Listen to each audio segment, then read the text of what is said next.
is Andrew Michael, and welcome to this week's Power Rangers / Super Sentai video. And in today's video, we are going to be reviewing Mashin Sentai Kirameiger episode 2. If you are new to the channel, make sure to subscribe and hit that notification bell. That way you don't miss a single video. With that being said, let's get into today's episode review. So in Mashin Sentai Kirameiger episode 2, we start off at Coconut Towers, where the Red Ranger is getting a tour of the Coconut Towers by the princess that we saw from last episode. And then we get this action kind of scene where it looks like in first person, where the Red Ranger is getting a tour of all the other Rangers and of the whole entire base, with Hakata being there as well. Then the Ranger then finds out, as the Red Ranger, that he is the leader of the Kirameigers. And so the princess says that in Crystalia, the one with the red stone, which is the one that belonged to the Red Ranger,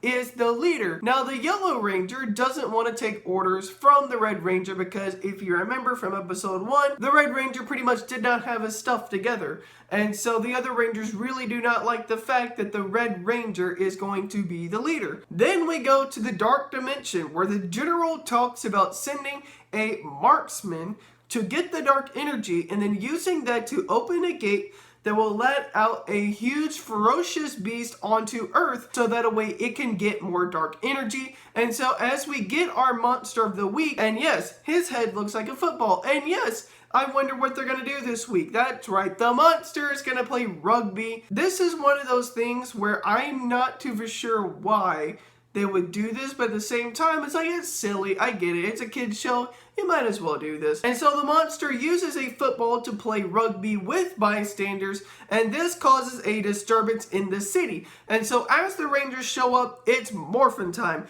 and the Rangers get their butts kicked until Red thinks of an idea to save the day. The Red Ranger then tells Blue and Pink to call in their machines. And so the Blue and Pink Ranger calls in their Zords, and the Red Ranger draws up something where they can combine the Blue Ranger and the Pink Ranger Zords together to make their own little mini Megazord, and this is where we get the Sky Mage. The Zords then go and rescue a family that was going down a Ferris wheel, and that's how they are saved. I do like the fact that they have these little, I guess not beefed up Megazords, but kind of like you can combine 2 or 3 Zords to make your own little Sky Mage, and later in the episode we'll see where the other Zords can combine into the Ground Mage. So I do like the fact that you can do those combinations, and I'm wondering if you can do those combinations in other combinations, if that made sense.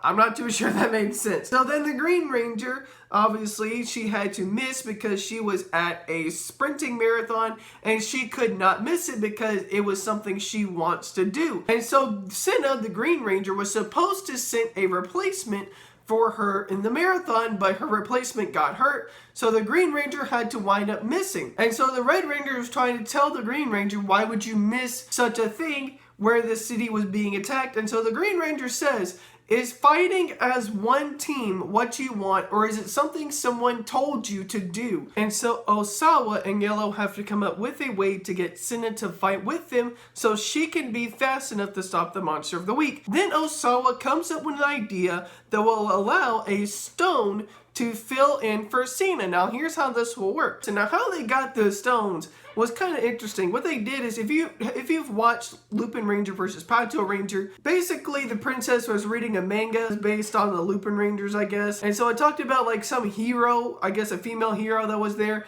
and she starts crying, and that's how they got the diamonds, was because anyone from Crystalia, when they cry diamonds. Geez, I wish they did that in real life. And from the diamonds formed a little doll that when anyone touches it, it replicates the last person that touched it. And so Hakata then calls it Gemini. Like, you know, in that movie with Will Smith, the reason they call it Gemini is because it's Japanese for a person and its twin. The Rugby Monster then goes to an energy plant to finish opening the gate for the monster, and the Rangers are ready to stop him. And so Osawa brings the replica Senna to take on the Fiend, and then as we see the Green Ranger was not fast enough, we see the real Green Ranger come in and take the morpher, she morphs up and stops the Rugby Monster on her own. Instead of just transitioning straight into a Megazord battle, we see a little bit of... Now, of course, Yellow didn't like the idea that the Green Ranger fought off the Monster of the Week by herself, but then Red was like, look, I know this isn't the greatest idea, but the thing is, the Green Ranger wanted to do something she's wanted to do, and if someone were to tell him to stop painting, he obviously would not like to do that. And so, the Green Ranger obviously finished her race. By the time she did that, she got in there and fought off the Monster of the Week. Then we see the Blue and Pink Ranger go off to do their things. Meanwhile, the Green Ranger, Yellow Ranger, and Red Ranger are still there, but then somehow Garza and the General open up the gate to let the big monster in. And this is where we see the Red, Yellow, and Green Ranger come together and form the Ground Mage, just like we saw earlier in their episode with the Blue and Pink Ranger Zords coming together to form the Sky Mage. And so, it's basically 3 Zords instead of the 5, and we see the 3 Zords going to fight the monster, and so the Red, Yellow, and Green Ranger go together, they use the Ground Mage and take out the Monster of the Week, and then the 3 Rangers then celebrate their success, and that's how we end the episode. Overall, I thought this was another great episode. I thought the storytelling and the progressing of them adjusting to the fact that someone they didn't think would be a leader of the team actually became a leader, and so he was able to use his powers to do something good. The Green Ranger was able to do something good with their sparkling abilities, and so as we will see, we'll see each Ranger have a moment where they'll have this sparkling moment, where they will have this moment to shine outside of the others, and they will save the day every time. I do like the fact that the way they are using the Kirameiger, or I guess the way I read it, was this dazzling moment each person will have. And so I do like the fact they are building on this. Like the emotion they have in all of these episodes, the acting here is actually really good. Overall, if I had to rank this, honestly, I didn't think I found anything wrong with this. I would say it's a 5 out of 5. The storytelling was good. It progressed everything in a nice way. And we actually got to see something different with the Megazord, with the Sky and the Ground Mage. So I do like that. And so I want to know in the comment section down below, what did you think of Kirameiger episode 2?